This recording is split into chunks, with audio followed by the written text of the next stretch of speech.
تو عزیز بھائیو، معلوم ہوا کہ انسان کو جو بھی علم حاصل کرنا ہو صرف اور صرف اللہ کی رضا کے لیے، اللہ کی خوشی کے لیے حاصل کرنا چاہیے، اور علم سیکھنے اور سکھانے کا مقصد یہ ہونا چاہیے کہ ہماری زندگی کے اندر حلال اور جائز چیزوں کے اختیار کرنے کی اللہ ہمیں صلاحیت پیدا کر دے، ہم حلال اور جائز کو اپنانے والے ہو جائے، حرام اور ناجائز کاموں سے ہم رکنے والے ہو جائے۔ صرف اور صرف یہ انسان کا مقصد ہونا چاہیے علم کے پیچھے۔ اگر کوئی اس کے علاوہ دوسرا مقصد ہے، دوسری نیت ہے، اللہ کے یہاں وہ مردود ہے، مبغوض ہے، اور اللہ ایسے آدمی کو جہنم کے اندر داخل کر دیتے ہیں۔ اللہ ہماری حفاظت فرمائے، اللہ ہمیں اپنی رضا اور اپنی خوشی کے مطابق علم سیکھنے اور سکھانے کی توفیق عطا فرمائے۔ تو عزیز بھائیو، ایک تیسری حدیث شریف کے اندر میرے اور آپ کے آقا جناب محمد الرسول اللہ صلی اللہ تعالی علیہ وسلم ارشاد فرماتے ہیں، حدیث کو بیان کرنے والے صحابی حضرت عبداللہ ابن مسعود رضی اللہ تعالی عنہ ہیں۔ وہ کہتے ہیں کہ جناب محمد الرسول اللہ صلی اللہ تعالی علیہ وسلم نے ارشاد فرمایا، دو شخصوں کے بارے میں حسد کرنا ٹھیک ہے، جائز ہے۔ یہاں پر حسد سے مراد غبطہ ہے، رشک ہے، کہ جیسے اللہ نے اسے دیا ہے اس کا بھی باقی رہے، مجھے بھی مل جائے، اس کی نعمت کے اندر بھی برکت ہو، اور وہ جو نعمت جو اللہ نے اسے دی ہے مجھے بھی حاصل ہو جائے۔ تو یہاں پر علماء کرام نے اس حدیث شریف کی تشریح میں لکھا ہے کہ حسد تو ویسے حرام ہے، ناجائز ہے، لیکن یہاں پر حسد سے مراد غبطہ ہے، رشک ہے، جو مطلوب ہے، جو مقصود ہے۔ تو اللہ کے نبی جناب محمد الرسول اللہ صلی اللہ تعالی علیہ وسلم نے ارشاد فرمایا دو شخصوں کے بارے میں کہ حسد کرنا ٹھیک ہے۔ ایک تو وہ شخص جسے اللہ تعالیٰ نے مال دیا ہو اور پھر اسے راہ حق میں خرچ کرنے کی توفیق دی ہو، صحیح جگہ پر خرچ کرنے کی اللہ تعالیٰ نے توفیق عطا فرمائی ہو اور وہ صحیح جگہ پر خرچ کر رہا ہو۔ دوسرا وہ آدمی جسے اللہ تعالیٰ نے علم دیا، چنانچہ وہ اپنے اس علم کے مطابق حکم کرتا ہو اور دوسروں کو سکھاتا ہو۔ اللہ نے جو اسے علم دیا ہے اس کے مطابق خود بھی عمل کرتا ہو، دوسروں کو بھی اس کی تلقین کرتا ہو، دوسروں میں بھی اپنے علم کو پھیلاتا ہو، تو ایسا آدمی قابل رشک ہے۔ اللہ تعالی ہمیں مال و دولت کے اندر بھی برکت عطا فرمائے، اور اللہ تعالی ہمیں اپنے علم کے اندر بھی برکت عطا فرمائے، اور اللہ تعالی ہمیں اپنے حقیقی علم سے مالا مال فرمائے۔ عزیز بھائیو، ایک اور روایت میں میرے اور آپ کے آقا جناب محمد الرسول اللہ صلی اللہ تعالی علیہ وسلم ارشاد فرماتے ہیں، حدیث کے راوی حضرت ابو ہریرہ رضی اللہ تعالی عنہ ہے، بڑی مشہور روایت ہے۔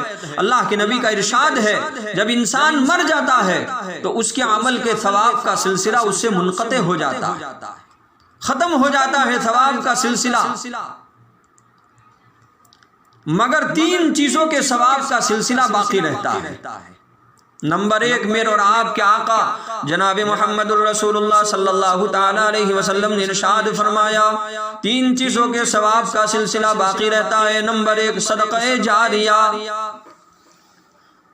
صدقہ جاریہ کا ثواب قبروں میں بھی ملتا رہے گا۔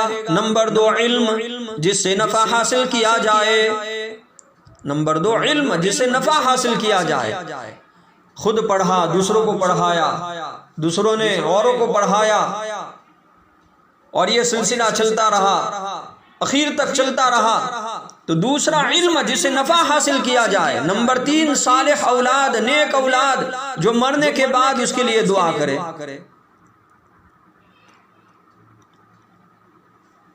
ایک اور روایت میں اللہ کے نبی جناب محمد الرسول اللہ صلی اللہ تعالی علیہ وسلم کا ارشاد نقل کیا گیا ہے۔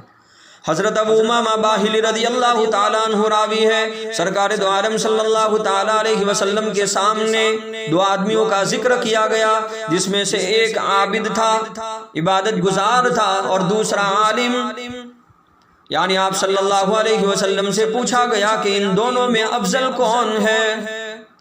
عابد افضل ہے کہ عالم افضل ہے؟ حضرت صلی اللہ علیہ وسلم نے فرمایا عالم کو عابد پر، عالم کو عبادت کرنے والے پر ایسی فضیلت ہے جیسے کہ میری فضیلت اس شخص پر جو تم سے ادنا درجے کا ہو۔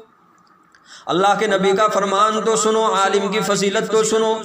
اللہ کے نبی فرما رہے ہیں عالم کو عابد پر ایسی فضیلت ہے جیسی کہ میری فضیلت اس شخص پر جو تم سے ادنا درجے کا ہو۔ پھر اس کے بعد حضرت صلی اللہ علیہ وسلم نے فرمایا بلا شبہ اللہ تعالیٰ، اس کے فرشتے اور آسمان اور زمین کی تمام مخلوق، یہاں تک کہ چیونٹیاں اپنے اپنے بیلوں میں اور اپنے اپنے سوراخوں میں، اور مچھلیاں اس شخص کے لیے دعائے خیر کرتی ہے جو لوگوں کو بھلائی یعنی علم دین سکھاتا ہے۔ معلوم ہوا کہ علم سیکھنے اور سکھانے والوں کی بھی بڑی فضیلت ہے، بڑا مقام ہے۔ اللہ ہمیں علم سیکھنے اور سکھانے کی توفیق عطا فرمائے۔ عزیز بھائیو، ایک صحابی ہے حضرت کثیر بن قیس، یہ صحابی ہے، وہ کہتے ہیں کہ ایک مرتبہ میں ایک صحابی یعنی حضرت ابو الدرداء رضی اللہ تعالیٰ عنہ کے پاس دمشق یعنی شام کی مسجد میں بیٹھا ہوا تھا۔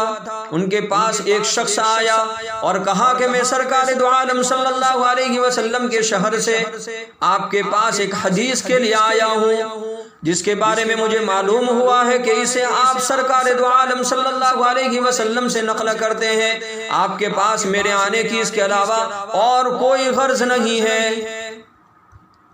یہ سن کر حضرت ابو الدرداء رضی اللہ تعالیٰ عنہ نے فرمایا میں نے حضرت صلی اللہ علیہ وسلم کو فرماتے ہوئے سنا کہ جو شخص کسی راستے کو خواہ ہو لمبا ہو یا مختصر علم دین حاصل کرنے کے لیے اختیار کرتا ہے تو اللہ تعالیٰ اس کو جنت کے راستے پر چلاتا ہے، اور فرشتے طالب علم کی رضامندی کے لیے، خوشی کے لیے اپنے پروں کو بچھاتے ہیں، اور عالم کے لیے ہر وہ چیز جو آسمانوں کے اندر ہے یعنی فرشتے اور زمین کے اوپر ہے یعنی جن و انس اور مچھلیاں جو پانی کے اندر ہے، دعائے مغفرت کرتی ہے۔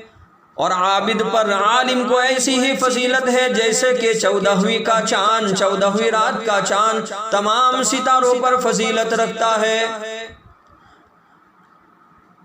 اور عالم انبیاء کے وارث ہے۔ عزیز بھائیو، کس قدر اور کتنی بڑی فضیلت ہے علم والوں کی، علم سیکھنے اور سکھانے والوں کی۔ ہمارے نبی فرماتے ہیں انبیاء وراثت میں دینار اور درہم نہیں چھوڑتے، بلکہ ان کی جو میراث ہوتی ہے وہ تو علم ہوتی ہے۔ لہذا جس نے علم حاصل کیا اس نے کامل حصے کو پا لیا۔ اللہ اکبر۔ علماء انبیاء کے وارث ہیں، انبیاء وراثت میں دینار اور درہم اور بینک بیلنس نہیں چھوڑتے، ان کی میراث تو علم ہوتی ہے۔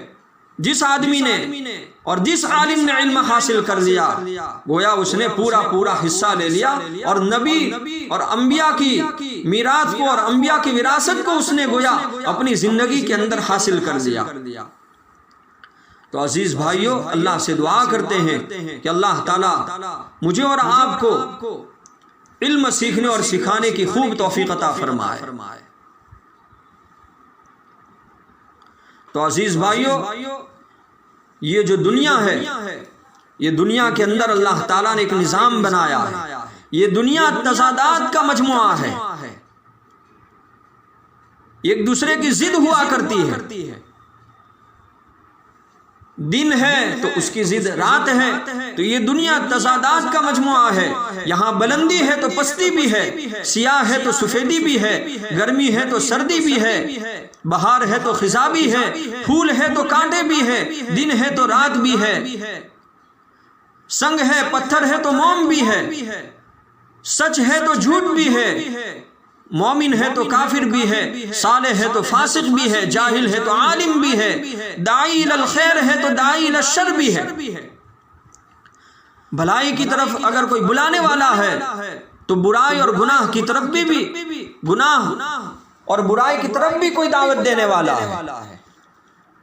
الغرض یہ پوری دنیا تضادات کا مجموعہ ہے، اور اس دنیا کے اندر اللہ تعالیٰ نے